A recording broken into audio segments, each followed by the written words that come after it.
शरीर में से प्राण निकल जाने के बाद आत्मा को यमराज ले जाते हैं। अगर उसने सत्य कर्म किए हैं तो उसे इज्जत से और विमान में ले जाया जाता है।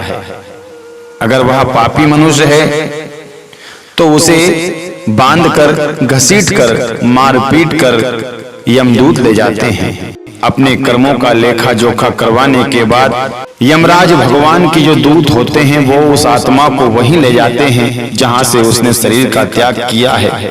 वहां अपनों को देखकर बड़ा दुखी होता है। सब दोस्त को, रिश्तेदार को, बेटा बेटी को समझाने का प्रयास करता है।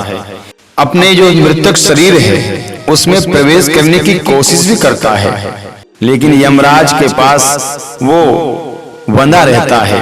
वह विवश होता है, जो मृतक शरीर में वो प्रवेश नहीं कर सकता है। साथियों, ये परम सत्य है कि आत्मा हमारे इर्द गिर्द रहती है। 13वें दिन तक आत्मा यहीं रहती है और यमराज के जो दूत होते हैं वो भी यहीं रहते हैं, आत्मा को बांध कर रखते हैं। वह आत्मा सबके पास जाती है, सबको चुप करने की कोशिश करती है। जो नित्य क्रिया हम करते हैं उन्हें वो आत्मा देखती है।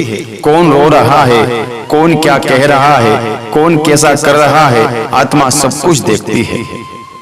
ये गरुड़ पुराण शास्त्र हमें डराता नहीं है, हमें हमारे कर्मों से रूबरू करवाता है। साथियों, इसके पश्चात जो हम पिंडदान करते हैं उसका क्रियाक्रम करके उसे बहुविधि हम विधा कर देते हैं, उसका पिंडदान कर देते हैं और अपना पिंड हम उससे छुड़ा लेते हैं।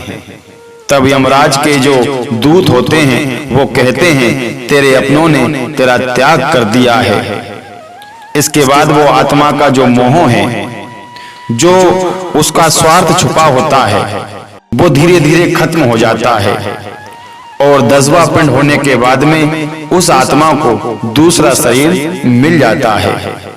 ऐसा ही गरुड़ पुराण में जीव आत्मा का विस्तार दिया है। अगर मनुष्य चाहे तो जीवन काल में अपनी गतिविधियों को सुधार सकता है। अगर सत्य कर्म जो इंसान करता है उसके लिए रथ आता है, उसे रथ में ले जाया जाता है, और जो पाप और अपने धर्म से हटकर अधर्म के रास्ते पर चलता है उसे घसीटकर और बांध कर ले जाया जाता है और दक्षिण द्वार की वैतरणी नदी में उसे फेंक दिया जाता है।